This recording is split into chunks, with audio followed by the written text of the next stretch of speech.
Program Assistant with Disability Rights and Resources and Director of the Governor's Office on Disability. Accessible playgrounds provide an area where all children can play.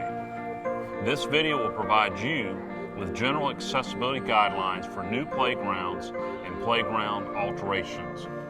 While these guidelines address the minimum requirements, we encourage you to provide greater accessibility when possible. Let's start by defining what the ADA refers to as play components. A play component is an element designed to generate specific opportunities for play, socialization, and learning.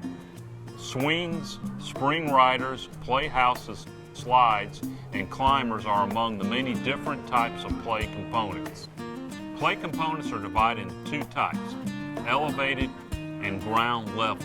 It's important to understand the differences between elevated and ground level components because there are different accessibility requirements for each type of component.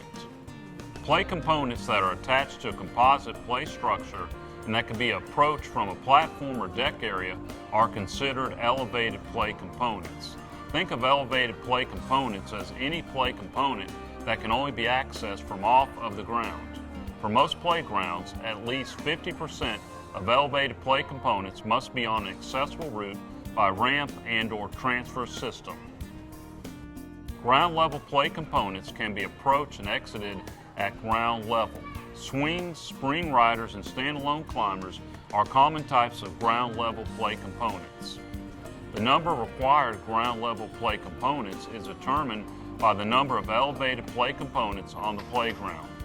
If ramps provide access to at least 50% of the elevated play components, then additional ground level components are not required. When ground level play components are required, at least one of each type of ground level play component must be on an accessible route. For example, in the case of a play area including a composite play structure, 2 spring riders and 2 swing sets, an accessible route must connect to at least 1 spring rider and 1 swing set. This ensures that all children will be able to enjoy each ground level play experience. A transfer system provides individuals the space necessary to physically transfer up or down in a composite play structure. A transfer system typically consists of a transfer platform, transfer steps, and transfer supports. These elements provide a continuous accessible route to elevated play component. There are 2 types of transfer systems. A transfer platform is a platform or landing that an individual who uses a wheelchair or mobility device can use to lift or transfer onto the play structure and leave the wheelchair or mobility device behind at ground level. Transfer steps are level surfaces in a composite structure that can be used for transferring from different levels to access play components. It is important to note that transfer systems are not considered play components. In order to ensure that all children can enjoy a play area, it is critical to have accessible routes from parking areas to play areas. At the play area, the accessible route must connect all entry and exit points of accessible play components.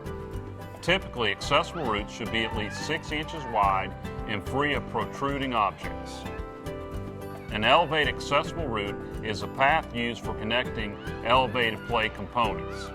Elevated accessible routes must connect the entry and exit points of at least 50% of the elevated play components provided in the play area. 2 common methods for providing access to elevated play components are ramps and transfer systems.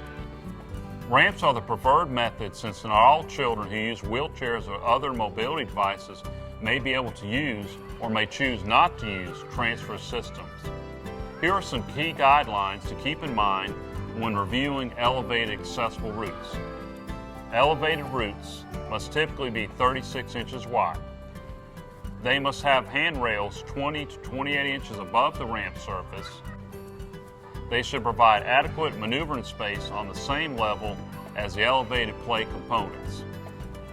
Additionally, landings are required at the top and bottom of each ramp run. By ensuring that new playgrounds and playground alterations provide common accessibility, we can expand childhood physical and social development for all children. To find detailed playground accessibility requirements and extensive disability rights and resource information, visit drradvocates.org.